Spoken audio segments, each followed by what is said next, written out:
Welcome to the channel. आज के इस वीडियो में है एनएचएम स्टाफ नर्स की जो भर्ती प्रक्रिया चल रही है, इसके तीनों दिनों के एग्ज़ाम 18, 19 और 20 की सभी शिफ्टों के क्वेश्चंस को हम इस वीडियो में डिस्कस करने वाले हैं और लास्ट में कट ऑफ एक्सपेक्टेड क्या हो सकती है ये भी देखने वाले हैं। ये सभी क्वेश्चंस आपको आने वाली स्टाफ नर्स की अन्य सभी परीक्षाओं के लिए बहुत ही उपयोगी होने वाले हैं, तो सेशन में अंत तक बने रहिए और वीडियो को लाइक ज़रूर कर दीजिए। तो चलिए सेशन स्टार्ट करते हैं। सेक्शन को स्टार्ट करने से पहले यदि आप चैनल पर नए आए हैं तो चैनल को सब्सक्राइब कर लीजिए और बेल आइकन दबाना बिल्कुल मत भूलिए, जिससे और नोटिफिकेशन बटन को भी ऑन करें, जिससे कि चैनल पर कोई भी अपडेट आती है आपको उसकी सबसे पहले इन्फॉर्मेशन प्राप्त हो। तो चलिए इस सेक्शन को स्टार्ट करते हैं और सभी क्वेश्चनों को कवर करने वाले हैं जो कि अभी तक हमें प्राप्त हुए हैं। यदि इनसे अधिक क्वेश्चन आपको याद हैं या आपके पास हैं तो बिल्कुल कमेंट कर सकते हैं। आने वाली वीडियोस में जो कि इम्पोर्टेंट होने वाली है पैरामेडिकल्स के लिए, उसमें ज़रूर आपके क्वेश्चंस को शामिल किया जाएगा। पहला क्वेश्चन है मलेरिया का क्या कारण होता है, यानी मलेरिया का क्या कारण होता है। तो मलेरिया जो है वो पैरासाइट्स की वजह से होता है, तो इसका ऑप्शन जो था पैरासाइट बिल्कुल करेक्ट ऑप्शन था और ये 18 तारीख में पूछा गया क्वेश्चन है। Lymph nodes are not present in, lymph nodes किसमें नहीं होता है, ऑप्शंस दिए गए थे लेकिन लिम्फ नोड्स जो है वो सीएनएस में नहीं होता है। सेंट्रल नर्वस सिस्टम सीएनएस की फुल फॉर्म होती है। ये कल पूछा गया क्वेश्चन, 20 जनवरी को पूछा गया क्वेश्चन था कि lymph nodes are not present in, के लिम्फ में से लिम्फ नोड्स किसमें नहीं होता है। तो वहाँ पर अगर ऑप्शन सीएनएस था तो बिल्कुल करेक्ट ऑप्शन है। सेंट्रल नर्वस सिस्टम जो होता है उनमें लिम्फ नोड्स नहीं पाए जाते हैं। नेक्स्ट क्वेश्चन है वसा में घुलनशील विटामिन कौन सा है। वसा में घुलनशील विटामिन बताना था कि कौन सा है, तो आपको बता दें कि वसा में घुलनशील विटामिन जो है वो ए, डी, ई और के, ये चारों ही विटामिन वसा में घुलनशील हैं। अब ऑप्शंस में क्या था ये आपको कमेंट करके बताना है कि ऑप्शन क्या दिया गया था, करेक्ट आंसर क्या था। तो चारों ही विटामिन वसा में घुलनशील हैं और बचे हुए बी और सी जो विटामिन है ये जल में घुलनशील है, वाटर सोल्यूबल हैं, बाकी ये चारों वसा में घुलनशील हैं। अगला देख लेते हैं फोर्थ क्वेश्चन, 1 घंटे में कितना सी एस एफ फ्लूइड निकलता है। तो सी एस एफ फ्लूइड जो है इसके बारे में क्वेश्चन में कल काफ़ी क्वेश्चन आए थे, 2 से 3 क्वेश्चन तो अभी तक हमें प्राप्त हुए हैं जो कल की तीनों शिफ्टों में पूछा गया। 1 घंटे में जो सी एस एफ फ्लूइड्स है वो 20 ml पर आर के हिसाब से सीक्रेट्स होता है, यानी निकलता है 1 घंटे में, तो 20 ml उसका करेक्ट आंसर है। सी एस एफ की आपको फुल फॉर्म कमेंट करके बतानी है, हम आगे आपको इसकी फुल फॉर्म बताएंगे, जब तक आप कमेंट कर सकते हैं। अगला क्वेश्चन देखते हैं, 5th नंबर का क्वेश्चन है एस आई यू, डायरेक्ट यही पूछा गया था, एस आई यू से प्रश्न आया था लेकिन ये क्लियर नहीं हो पाया कि क्या पूछा गया था, कि नर्सेस के ही रिगार्डिंग पूछा गया। तो एस आई यू का फुल फॉर्म होता है स्टाफ इन्फेक्शन यूनिट से प्रश्न आया। अगर अभी तक एक कमेंट आया था कि नर्स के लिए पूछा गया था, तो एक सी एन ओ 500 बेड्स होता है, यानी एक चीफ नर्सिंग ऑफिसर होता है 500 बेड्स के लिए। तो अभी तक जो प्राप्त हुआ ये क्वेश्चन है, अगर आपको क्लियर है तो बिल्कुल आप कमेंट कर सकते हैं। क्वेश्चन पूछा गया है नर्सिंग दिवस कब मनाया जाता है, ये आपकी प्रोफेशन से रिलेटेड क्वेश्चन है कि नर्सिंग दिवस कब मनाया जाता है। तो प्रत्येक वर्ष नर्सिंग दिवस 12 मई को मनाया जाता है। नर्सों के लिए 12 मई को नर्सिंग दिवस, आपको ये बताना है कि नर्सिंग डे जो मनाया जाता है वो किसकी याद में मनाया जाता है, ये आपको कमेंट करके बताना है कि नर्सिंग दिवस किसकी याद में मनाया जाता है। आगे बढ़ते हैं, 7th नंबर क्वेश्चन है गर्भावस्था में गर्भाशय कितना बढ़ जाता है। ये 20 तारीख का पूछा गया क्वेश्चन है, गर्भावस्था में गर्भाशय कितना बढ़ जाता है। तो गर्भाशय का जो वजन है 0.9 kg यानी 900 ग्राम के आसपास बढ़ जाता है। इसका करेक्ट ऑप्शन 0.9 kg होगा। अगला क्वेश्चन 8th नंबर है सी एफ फ्लूइड कहाँ से निकलता है, ये भी पूछा गया क्वेश्चन है। जैसा कि अभी बताया कि 3 क्वेश्चन से अभी तक हमें प्राप्त हुए हैं कि सी एस एफ से क्वेश्चन आया है। तो ये जो सीक्रेट्स होता है ये ब्रेन का पार्ट होता है जिसको कहते हैं कार्डियोफ्लेक्सिस, को सी पी एस के नाम से भी जाना जाता है, यहाँ से सीक्रेट्स होता है सी एस एफ फ्लूइड्स। आपको इसकी फुल फॉर्म कमेंट करनी है। नेक्स्ट क्वेश्चन देखते हैं जो कि पूछा हुआ क्वेश्चन, डब्ल्यू एच ओ की स्थापना कब हुई। डब्ल्यू एच ओ की फुल फॉर्म है वर्ल्ड हेल्थ ऑर्गेनाइजेशन और 1948 में इसकी स्थापना की गई और इसका हेडक्वार्टर जो है स्विट्ज़रलैंड जिनेवा में है। डब्ल्यू एच ओ का तो स्थापना हुई 1948 में।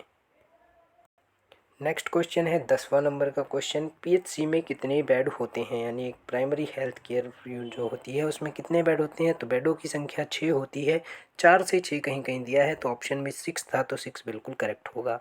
अगला देखते हैं, पीएचसी कितनी संख्या पर होता है, यानी एक प्राइमरी हेल्थ केयर ये 30,000 के अप्रोक्स में होता है। इसको आप करेक्ट कर सकते हैं, ये 30,000 की जनसंख्या पर एक पीएचसी बनाया जाता है। तो इसका ऑप्शन पीएचसी में की संख्या 3,000 होती है। एमटीपी का पूरा नाम, इसको ऊपर कर लेते हैं, एडजस्ट कर देते हैं। एमटीपी का पूरा नाम बताना था, ये भी क्वेश्चन पूछा गया। तो इसका फुल फॉर्म है medical transmission of pregnancy act, और ये एक्ट जब पास हुआ था 1971 में पास आउट हुआ था। Medical transmission of pregnancy act जो पारित किया गया 1971 का एक्ट है। अगला क्वेश्चन देखते हैं, उससे पहले आप अगर अभी वीडियो को लाइक नहीं किया तो लाइक कर लीजिए। नेक्स्ट क्वेश्चन है 13 नंबर, निषेचन की क्रिया शुक्राणु का जीवन काल। निषेचन के लिए जो होता है शुक्राणु का जीवन काल बताना था, तो 48 घंटे 48 आवर्स होता है निषेचन के लिए शुक्राणु का जीवन काल। अगला देखते हैं, गर्भावधि जब क्विकिंग होती है, यानी जब बच्चे का पहला मूवमेंट होता है, हलचल होती है, उसको क्विकिंग कहा जाता है, और ये 16 से 20 सप्ताह के भीतर स्टार्ट हो जाता है। इसी से ही दो क्वेश्चन अलग अलग शिफ्टों में पूछे गए थे, आप यहाँ देख सकते हैं। पहली हलचल को क्या कहते हैं, तो इसको क्विकिंग बोलते हैं। ये अलग शिफ्ट का है और ये अलग शिफ्ट में पूछा गया क्वेश्चन। नेक्स्ट क्वेश्चन 16 नंबर का, 28 सप्ताह के गर्भ का भार कितना होता है। तो 28 सप्ताह का जो गर्भाशय होता है उसका भार 2 किलोग्राम होता है, 2 केजी। नेक्स्ट क्वेश्चन देखते हैं, बच्चे को इक्वेटर में क्यों रखते हैं, यानी इक्वेटर वो होती है जब बच्चे को जन्म के बाद मशीन में रखा जाता है, सामान्य भाषा में इसे कह सकते हैं। तो शरीर के तापमान को सामान्य रखने के लिए बच्चे को इक्वेटर में रखा जाता है। 18 नंबर क्वेश्चन देखते हैं, प्लेसेंटा का सामान्य भार होता है। तो प्लेसेंटा का सामान्य भार 500 ग्राम होता है, 0.5 केजी। या तो ये ऑप्शन में होगा या 0.5 केजी प्लेसेंटा का सामान्य भार जो है होता है। आगे के क्वेश्चंस को देखते हैं, हेपेटाइटिस बी की पहली खुराक कितने दिन में देते हैं। ये 20 तारीख का ही पूछा गया क्वेश्चन है कि हेपेटाइटिस बी की जो खुराक है पहली वो कब दी जाती है। तो 24 जन्म के 24 घंटे में दिया जाता है, और हेपेटाइटिस बी की 3 खुराक दी जाती हैं, ये भी पूछा गया क्वेश्चन है। तो जन्म से 24 घंटे में सामान्यतः दे दिया जाता है। नेक्स्ट क्वेश्चन है 20 नंबर का, डीपीटी का टीका कैसे लगाते हैं। तो डीपीटी का जो टीका है उसको आईएम लगाते हैं, इंट्रामस्कुलर वे से। तो इसका आईएम बिल्कुल करेक्ट ऑप्शन था, बिल्कुल यही पूछा गया था, आईएम आईवी इस टाइप से, तो आईएम उसका करेक्ट आंसर है। बीसीजी का पूरा नाम बताना है। ये टीकाकरण में बीसीजी और डीपीटी हेपेटाइटिस एनएचएम की हर एक परीक्षा में इससे आपको कोई भी शिफ्ट हो, पैरामेडिकल का कोई भी कोर्स, लगभग 3 से 4 क्वेश्चन हर शिफ्ट में देखने को मिलेंगे ही मिलेंगे। अगर आने वाली परीक्षाओं के लिए इनको आप जरूर याद कर सकते हैं, इनसे संबंधित सारे फैक्ट। पीसीजी की फुल फॉर्म पूछी गई, इसका पूरा नाम तो होता है बैसिलस क्लेमेट ग्रेनुल जो है इस बीसीजी का पूरा नाम होता है। 22 नंबर क्वेश्चन देखते हैं, कौन सा हार्मोन दूध निकलने के लिए उत्तरदायी है, यानी जो कौन सा हार्मोन है जो दूध के लिए उत्तरदायी होता है। तो उसके लिए ऑक्सीटोसिन जो हार्मोन है वो दूध निकलने के लिए उत्तरदायी होता है। नेक्स्ट क्वेश्चन जो कि पूछा गया शिफ्ट में क्वेश्चन है, सभी क्वेश्चन शिफ्ट के हैं जो कि आप सभी के द्वारा कमेंट्स में या अलग अलग सोर्सेज से हमें पता चले हैं। नेक्स्ट क्वेश्चन 23 नंबर का, यौवनारंभ की आयु क्या होती है। तो 12 से 14 वर्ष के बच्चे में यौवनारंभ शुरू हो जाता है, यानी उसमें एंगेज होने लगता है। नेक्स्ट क्वेश्चन है, गोमुलर फ्रिक्शन रेट जिसको जीएफआर के नाम से भी जानते हैं, इसका पर डे का रेट क्या होता है। तो 180 लीटर्स पर डे होता है, इसका करेक्ट ऑप्शन था, और ये कल की शिफ्ट में 20 तारीख में पूछा गया क्वेश्चन है, जीएफआर रेट पूछा गया था। नेक्स्ट क्वेश्चन देखते हैं, मलेरिया कारक का जीवाणु, यानी मलेरिया किसके कारण होता है। तो मलेरिया जो है वो प्लाज्मोडियम के कारण होने वाली बीमारी है। ऑप्शन इसका बिल्कुल बी करेक्ट था, और मच्छर के काटने से मलेरिया होता है। नेक्स्ट क्वेश्चन है 26 नंबर, महिला की स्थायी नसबंदी को कहते हैं, महिला की स्थायी नसबंदी को कहा जाता है ट्यूबसाइटोमी कहते हैं, ट्यूबसाइटोमी महिला की स्थायी नसबंदी को कहा जाता है। अब चलिए आगे बढ़ते हैं, उससे पहले अगर आपने वीडियो को लाइक नहीं किया तो बिल्कुल लाइक कर लीजिए। नेक्स्ट क्वेश्चन 27 नंबर, पुरुषों की नसबंदी को क्या कहते हैं। पुरुषों की नसबंदी को वैसेटोमी कहते हैं। ये दोनों क्वेश्चन अलग अलग शिफ्ट में पूछे गए क्वेश्चंस हैं, महिला नसबंदी और पुरुष नसबंदी दोनों को ही पूछा गया था। 28 नंबर क्वेश्चन है, स्केबीज बीमारी है, यानी स्केबीज क्वेश्चंस बड़े थे ऐसे ही नहीं पूछे गए थे, हमने सिर्फ आपको बताने के लिए टू द पॉइंट्स ही बताया है, क्योंकि जो भी स्टूडेंट्स को याद होता है वो छोटी ही फॉर्म में क्वेश्चंस याद कर पाते हैं, तो वही भेजा है हमें। इसके बीच जो बीमारी है इसका संबंधित त्वचा से संबंधित बीमारी है, त्वचा में होने वाली बीमारी है। 29 नंबर क्वेश्चन, किस वैक्सीन का केवल सिंगल डोज प्रभावी है? तो जो BCG का टीका है उसकी सिंगल डोज ही प्रभावी होती है। जल में घुलनशील विटामिन, अभी आपको बताया था कि जल में घुलनशील विटामिन B और C है, दोनों ही पूछे गए। वसा में घुलनशील और जल में घुलनशील अलग अलग शिफ्टों में। तो जल में घुलनशील आप ऐसे याद कर सकते हैं WBC, W फॉर वाटर और BC विटामिन हो जाएंगे।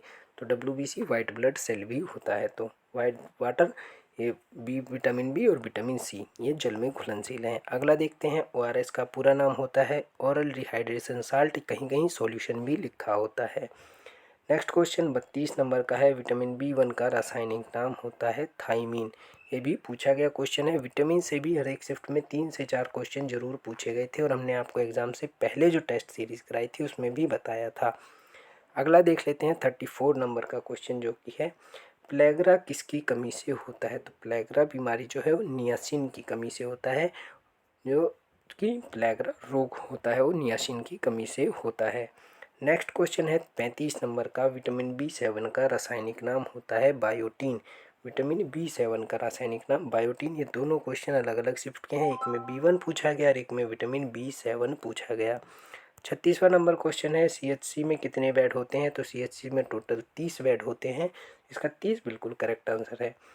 37 देख सकते हैं, CSF पर भी पूछा गया अलग शिफ्ट में, ये भी देख सकते हैं आप, पूछा गया है प्रोडक्शन इन 1 डे, यानी CSF का प्रोडक्शन एक दिन में कितना होता है शरीर के अंदर? तो 430 से लेके 550 ml होता है एक दिन के अंदर, जो कि CSF का प्रोडक्शन है 430 से 550 मिलीलीटर पर डे। आपको 38 नंबर क्वेश्चन है, DPT का पूरा नाम बताना है। तो DPT का डिप्थीरिया पिट्रोसिस टिटेनिस इसका फुल फॉर्म होता है, ये भी पूछा गया क्वेश्चन। 18 तारीख को पूछा गया क्वेश्चन था किसी शिफ्ट का। 39 नंबर क्वेश्चन है, DOT का पूरा नाम, जो डॉट है उस TB से संबंधित है और इसका पूरा नाम होता है directly observe therapy. Directly observe therapy जो है डॉट का फुल फॉर्म होता है। HIV का पूरा नाम, ये भी पूछा गया क्वेश्चन, तो इसका फुल फॉर्म होता है human immuno deficiency virus. HIV का और इससे होने वाली बीमारी को भी पूछा गया, जो कि एड्स होती है। और आपको एक्स्ट्रा बता दें, एड्स दिवस 1 दिसंबर को प्रतिवर्ष मनाया जाता है। नेक्स्ट देखते हैं आगे के क्वेश्चंस को, जो कि अलग PDF में हमें प्रोवाइड हुए हैं। ये भी 18, 19 और 20 तीनों ही दिनों के इसमें क्वेश्चंस को प्रोवाइड किया गया है, तो आप इनके साथ भी बने रहिए अंत तक। शरीर के तापमान को नियंत्रित करता है, तो हाइपोथैलेमस जो है वो शरीर के तापमान को नियंत्रित करता है, ये भी पूछा गया क्वेश्चन था। नेक्स्ट क्वेश्चन है, इम्यूनाइजेशन कब आया था? तो 1978 में इम्यूनाइजेशन आया था, 1978 में। गर्भाशय की लंबाई कितनी होती है? ये पूछा गया, 20 तारीख का क्वेश्चन है। तो गर्भाशय की लंबाई 50 से 60 सेंटीमीटर होती है। माफ कीजिए, 19 तारीख में पूछा गया क्वेश्चन था कि गर्भाशय की लंबाई कितनी होती है? 50 से 60 सेंटीमीटर होती है। कॉलेरा क्यूज्ड बाय, कॉलेरा किसकी वजह से होता है? तो ऑप्शन में वाइब्रियो कॉलेरी जो है वो बिल्कुल करेक्ट था, इसी के कारण कॉलेरा होता है। नेक्स्ट क्वेश्चन है 5th नंबर, एक बच्चा बिना सहारे के कितने माह में बैठता है? यानी एक बच्चा सामान्यतः 6 से 9 माह में बिना सहारे के बैठना शुरू कर देता है, तो बैठने लगता है, इसका 6 से 9 माह बिल्कुल करेक्ट था। ग्लोमेरुलर फिल्ट्रेशन रेट टेस्ट, ये देख सकते हैं आप, GFR से दोबारा क्वेश्चन पूछा गया। अब यहाँ पूछा गया कि इसका टेस्ट किस लिए किया जाता है? तो किडनी टेस्ट होता है, किडनी के फंक्शन को जानने के लिए GFR टेस्ट किया जाता है, और इसको रक्त जांच भी कहा जाता है, क्योंकि ये रक्त से होता है, ब्लड टेस्ट होता है इसका। नेक्स्ट क्वेश्चन है 7th नंबर, मीजल्स यानी खतरा होने पर कौन सा विटामिन दिया जाता है? तो विटामिन A जो है वो खसरा होने पर, मीजल्स होने पर दिया जाता है, तो इसका करेक्ट ऑप्शन विटामिन A है। नेक्स्ट क्वेश्चन देखते हैं, हेपेटाइटिस B कैसे फैलता है? तो हेपेटाइटिस, अभी आपको बताया कि हेपेटाइटिस तो बिल्कुल टीकाकरण में NHM का फेवरेट क्वेश्चन ही रहता है। तो हेपेटाइटिस जो है वो ब्लड एंड बॉडी फ्लूइड से फैलने वाली बीमारी है, हेपेटाइटिस B। 9th नंबर का क्वेश्चन है, cytotoxic discharge in which colour pack, यानी इसको येलो में करते हैं साइटोटॉक्सिक डिस्चार्ज को। और बताया था नीडल्स या इन सब को वाइट में किया जाता है, लेकिन ऑप्शन जो था वाइट नहीं दिया गया था, तो ब्लू के साथ आप जा सकते हैं। बिल्कुल करेक्ट आंसर ब्लू ही होगा। बार बार कमेंट में वाइट ही आप बता रहे हैं, तो वाइट ऑप्शन में ही नहीं है, तो ब्लू ही करेक्ट होगा। उसके लिए हमने आपको ऑथेंटिक सोर्स भी दे दिया है, कमेंट बॉक्स में आप देख सकते हैं। 18 तारीख के एनालिसिस में इसको दिया गया है। नेक्स्ट क्वेश्चन देख सकते हैं, सूर्य की प्रकाश से कौन सा विटामिन प्राप्त होता है? तो सूर्य की प्रकाश से विटामिन डी प्राप्त होता है। नेक्स्ट क्वेश्चन है, full form of wash. Wash की फुल फॉर्म बतानी है, तो वाटर सैनिटेशन एंड हाइजीन जो है वो वॉश की फुल फॉर्म होती है। 11 नंबर का क्वेश्चन है। आगे के क्वेश्चनों को देखते हैं, कौन सी बीमारी जानवरों से मानव में फैलती है? तो ब्रुसेलियस जो है वो मानवों में फैलने वाली बीमारी है जानवरों से। और ऑप्शंस दिए गए थे लेकिन उसमें ब्रुसेलियस ही करेक्ट था। नेक्स्ट क्वेश्चन 13 नंबर का, एल्डिहाइड टेस्ट करते हैं। तो एल्डिहाइड टेस्ट जो किया जाता है वो लेप्रोसी की टेस्ट के लिए किया जाता है। लेप्रोसी जांचने के लिए एल्डिहाइड टेस्ट होता है। 14 नंबर क्वेश्चन है, ल्यूटियल फेज ऑफ एमसी का ल्यूटियल फेज कब होता है? तो 14 से 28 दिन, यानी 14 से 28 दिन जो है वो बिल्कुल करेक्ट ऑप्शन है। ल्यूटियल फेज ऑफ एमसी होता है। लेंथ ऑफ यूट्रस पूछा गया क्वेश्चन, जो कि 7.8 से 9 सेंटीमीटर होता है यूट्रस की लेंथ। 16 नंबर का क्वेश्चन है, in which area of measles Koplik spot seen, यानी मीजल कॉप्लिक स्पॉट किस एरिया में सी देखा जाता है? तो ओरल कैविटी के अंदर इसको देख सकते हैं। नेक्स्ट क्वेश्चन है, आईएमआर का फुल फॉर्म आपको बताना था, ये भी पूछा गया क्वेश्चन है। तो इन्फेंट मोर्टेलिटी रेट जो है वो आईएमआर की फुल फॉर्म होती है। इन्फेंट मोर्टेलिटी रेट जो है आईएमआर का फुल फॉर्म होगा। नेक्स्ट है जो कि डेली का भी पूछा गया था, DALY का पूर्ण रूप, तो इसका होता है डिसेबिलिटी एडजस्टेड लाइफ ईयर जो है वो डेली का फुल फॉर्म होता है। 19 नंबर का क्वेश्चन पूछा गया क्वेश्चन, जो कि विटामिन से ही संबंधित है। चावलों को बार बार धोने से कौन सा विटामिन नष्ट हो जाता है? तो चावल को बार बार धोने से विटामिन B1 नष्ट हो जाता है। और विटामिन B1 के नष्ट होने का कारण यह है क्योंकि विटामिन बी जो है वो वाटर सोल्यूबल विटामिन है, और हम बार बार पानी में धोएंगे तो ये उसमें घुल जाता है और नष्ट हो जाता है।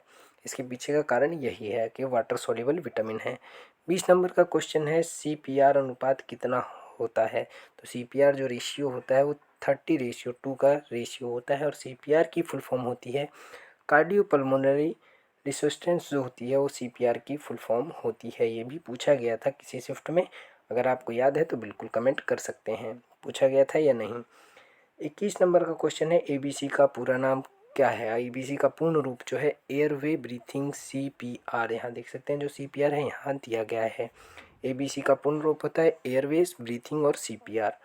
नेक्स्ट क्वेश्चन 22 नंबर का क्वेश्चन दे रखा है, पेंटाविलेंट वैक्सीन कौन कौन सी होती हैं? तो पेंटाविलेंट वैक्सीन जो होती हैं वो DPT, हेपेटाइटिस बी और हिब की जो है इनको पेंटाविलेंट वैक्सीन कहा जाता है। तो ऑप्शन इसके पता नहीं क्या था, अगर आपको याद है तो बिल्कुल कमेंट कर सकते हैं, लेकिन ये तीनों ही होती हैं।